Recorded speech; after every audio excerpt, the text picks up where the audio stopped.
Well, remember one Derby day, we had just a little bit of sleet in the afternoon, and as we prepare for another cold night, some are already dealing with the costly freeze from last night. WHS 11 Night Team's Tom Lally and photojournalist Ian Hardwitt take us to a winery in southern Indiana, reporting a 25% loss in crops. You can see the leaves are curling up. So all these leaves are going to fall off. That one survived. This one, the freeze settled in right here, but somehow it missed this one down here. After I've scoured this entire vineyard, I'm looking at probably a 25% damage loss. At Turtle Run Winery in Corydon, Indiana. We're always at the whim of Mother Nature. The warm spring followed by a cold snap this season has been costly. What it means is I'm going to have to buy more grapes again this year, more than what I would like to. Will you have to up prices? Hopefully not. Owner Jim Pfeiffer is counting his blessings, or more specifically, his grapes. And the impact differs depending on where you are. You can see at the top of the hill that bright green from the grapes. But as you start to get towards the bottom where the cold fell and then settled, you start to see this gray where the vines have died. Here's what I'm going to say about frost this time of the year. We need to be patient. If you've already started putting out warm season plants at home, Tree Louisville's Cindy Sullivan says there's time to save your plants from the frost. The best thing to do is to cover them with cloth, any type of cloth. We asked what you do, and around Kentucky, you sent us your photos of how you protect your plants. Instead of plastic, which could cook your plants, Sullivan says burlap and blankets are the way to go, or in these cases, bed sheets. It's just enough most of the time to protect your plants so that they don't get those icy crystals in the cells. But she says the best advice is to just wait before you plant. We wait to plant our gardens, yeah. We wait until we know we're set. Most people wait until after the Kentucky Derby, but with our changing weather, you can always look to your meteorologists. In Louisville, Tom Lally, the WHAS 11 Night Team. On your side. New tonight, 2 people are in jail in Shelby County, accused of stealing a television production truck from Bellarmine University worth $1.2 million. The theft happened at about 5 a.m. this morning. And then in a brand new update tonight from LMPD, police say deputies in Shelby County stopped a white truck that matched the description of the one used in the theft. Chris Reed and Amanda Phillips, who were in that white truck, both had warrants for unrelated crimes. Through their investigation, police ended up in a barn off Old Hetty Road in eastern Jefferson County. Right here, these photos show that trailer sitting right inside. Investigators believe some of the media equipment is in the trailer and some of it has been moved to Shelby County. 2 people, including a Metro police officer, were taken to the hospital this evening after a crash in Newburgh. It happened at the intersection of Old Shepherdsville Road and Armsmere Way at about 6 tonight. LMPD tells us the LMPD SUV was on Shepherdsville without lights and sirens on when a Jeep turned right in front of it. The crash caused the Jeep to flip over. Police say the officer and the driver of the Jeep were taken to the hospital with minor injuries tonight. The Louisville community is recognizing the brave actions of LMPD officer Nicholas Wilt, shot in the head while responding to the Old National Bank shooting. Today, we're here to honor a hero. If you look behind us, that's a big part of what Louisville's about.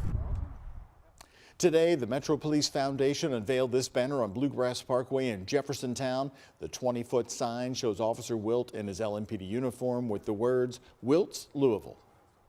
This means so much to the family to be able to see a physical representation of how much the community loves and appreciates the sacrifice that Nick has made. Officer Wilt remains in critical condition at the hospital. And today, Old National Bank announced that they're donating $1 million to help those impacted by the shooting. The money will be distributed across 4 groups. $600,000 will go to the Love for Louisville Old National Survivors Fund to help employees and their families who were victims in the shooting. The Metro Police Foundation will receive $150,000 to support Officer Wilt. Another $150,000 will benefit the U of L Hospital Trauma Center, and the remaining $100,000 will be given to the American Red Cross. All new here on the WHAS 11 Night Team as parents demand more steps for safety in Jefferson County schools. Superintendent Marty Polio is preparing to present his plan for a weapon detection system in middle and high schools. According to a presentation posted on the JCBS board website, Polio's plan plans to use a weapon detection system, not metal detectors. The system itself would cost about $17 million plus money for the staffing. If approved, the district would start installing these machines this fall. WHAS 11 Night Team's Taylor Woods is explaining how we got to this point and what parents want to see from JCPS. Taylor, you've been looking into this tonight. What have you been hearing? Well, Doug, I spoke to a parent that has 2 students in JCPS schools. One of her kids go to Conway Middle School, where a gun was found last Friday. And she tells me metal detectors should be in schools to prevent incidents like this from happening. It's upsetting because they can't ensure the safety of our students. After multiple safety incidents at Conway Middle School and other JCPS schools, parents are speaking up. On Friday, a gun was found in the backpack of a student. Here's what Superintendent Marty Polio said last Wednesday. Kids having access to handguns is not a positive thing, and we've got to find a way to stop that, and I will be an advocate for that. In February, Dr. Polio and his staff were challenged by parents at a board meeting, holding signs requesting metal detectors. A proposal to install metal detectors at the April 25th board meeting. Ashley Russ feels the same way when she received an email about a gun being found at her child's school. I was mad because I believe if they have all the security that they do have at the school, that they should be able to afford metal detectors. Polio is standing firm behind safety and weapons detection. What we're going to provide is really advanced technology, which is weapons detection, which is much more expensive, but it's similar to what they use to enter the Kentucky Derby.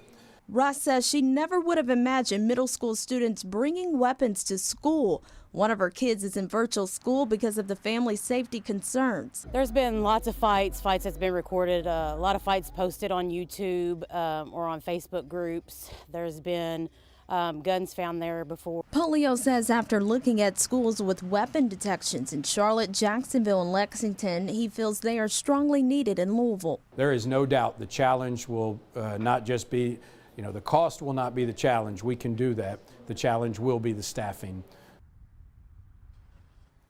Now, Polio is expected to present his plan for the weapon detection system to the school board during their meeting tomorrow night at 6 p.m.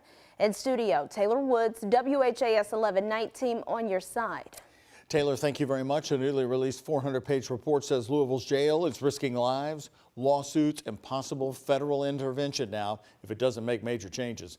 A year-long investigation by the former FBI agent David Byer of Louisville found an inadequate facility, poor supervision, lackluster training, and short staffing largely to blame for the deaths at the Louisville jail. After interviews and tours inside, Byer writes prior city leadership allowed issues to fester, and it'll be up to the current administration to make big changes. That includes pursuing a new facility. Metro Council President Marcus Winkler says funding for a new facility would be years away, but they could start coming up with a plan now.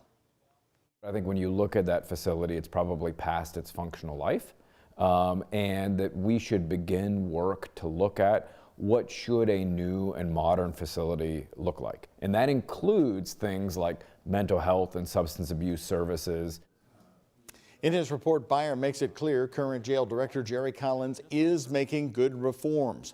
Some of those announced just last week include a dashboard on the jail's population, making a mental health professional available around the clock, and ending a partnership with its current health care provider.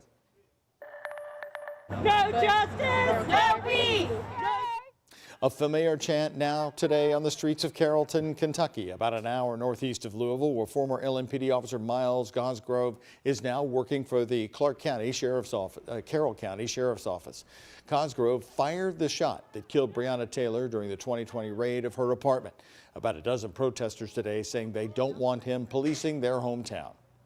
Like, I can trust the majority of the cops right here, but with him here now, I don't feel comfortable. I mean, I've lived here my whole life, and I have plenty of friends here, family here, and I don't feel safe having him here in this town. Like, this is a very small town. There's not a lot of, action here, so it's just, he really doesn't need to be here. Now, over the weekend, we talked to the Carroll County Chief Deputy Rob Miller, who said Cosgrove was never indicted, never had his certification revoked, and has support from others in the community. Most people that we've talked to think it's a good thing. Some people have said it was a bad thing and there was no justice, and of course that's their opinion. Miller says Cosgrove's experience could also be beneficial for their smaller department.